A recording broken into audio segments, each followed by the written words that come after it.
Hi, this is Mike with Apple Irrigation. Today I'm going to explain to you how to turn on your lawn sprinkler system. The first thing you want to do is find your backflow prevention device. It's going to look something similar to this. This is a pressure vacuum breaker that's used primarily in most houses in Minnesota, and this is definitely the most common device out there. If we winterize your system, these ball valves are going to be left in the three-quarter position. In other words, halfway opened and halfway closed. When the handle is in line with the pipe, it's open. When it's perpendicular to the pipe, such as this, it's closed. This is the inlet valve. We want to close this inlet valve, and we also want to close the exit valve or discharge valve. If we winterize your system, this faucet is also going to be left in the open position. You want to close that. You may also have a faucet on this side of the pipe. Close that. Now we're going to go into the basement and find the water shutoff valve and turn that on. So the sprinkler system shutoff valve in your house should be labeled, but if not, look for a valve.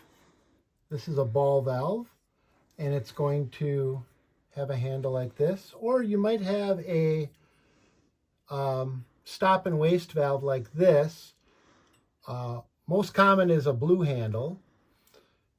The other type of valve would be another type of a valve on a 3/4 inch pipe. A lot of irrigation systems have a 1-inch pipe, a larger diameter pipe. So now let's go find the valve in this house. So here's the valve in this house. As we can see, the handle is perpendicular to the pipe, which means that it's off. As we said earlier, when the handle is in line with the pipe, it's on. Anytime we do turn on valves for sprinkler systems, we want to do everything very slowly. So we're just going to crack it, and we should be able to hear the water rushing. And we're going to let the water fill the pipe very, very slowly. Once we hear the water stop rushing, we can open the valve fully. Again, take your time with this and don't get carried away by filling the line too quickly. The flow is slowing down. You can hear it going slower and slower.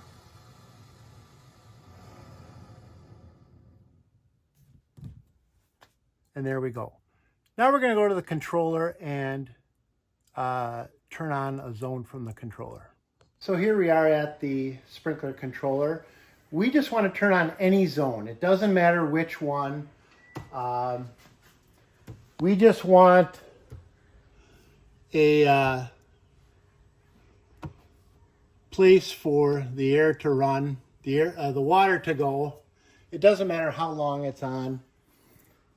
Again, just any zone, have it turned on.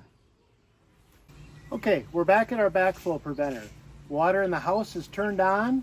We've got a zone turned on at the sprinkler controller.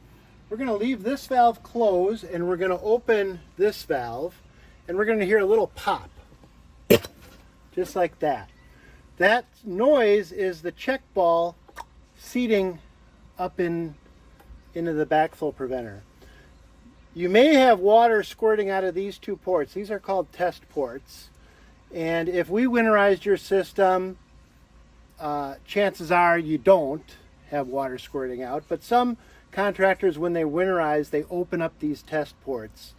If that happens, there is a little screw fitting here.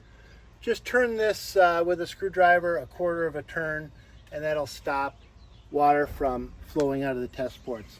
These test ports are designed to test the backflow prevention device, and they're not intended to be used to winterize or shouldn't be messed with by the homeowner. Now we're going to open the outlet valve slowly, and we should hear water rushing. we're going to, again, just partially on until we see water coming out of the sprinkler heads. Once we see some water coming out, we can open it up fully, but just give it some time and allow the main line to fill up.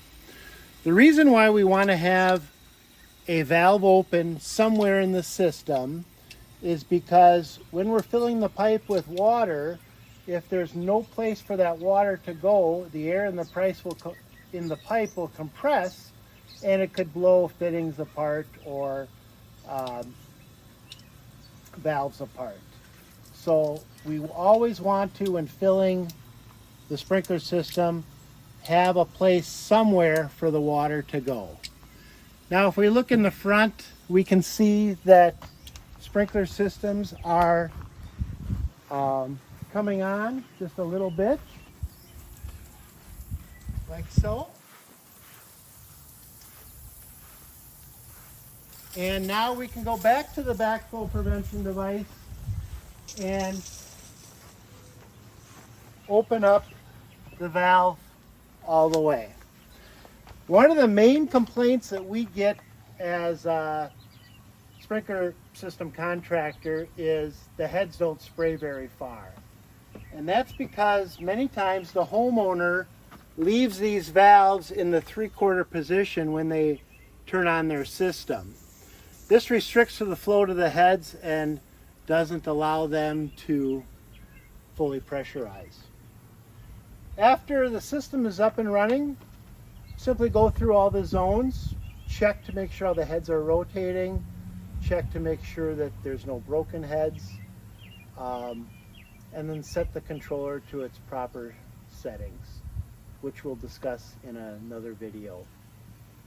If you have any heads that need to be repaired, get in touch with us. We'll be happy to come out and take care of you if you're in the Twin Cities Southern Metro area. Thanks for watching.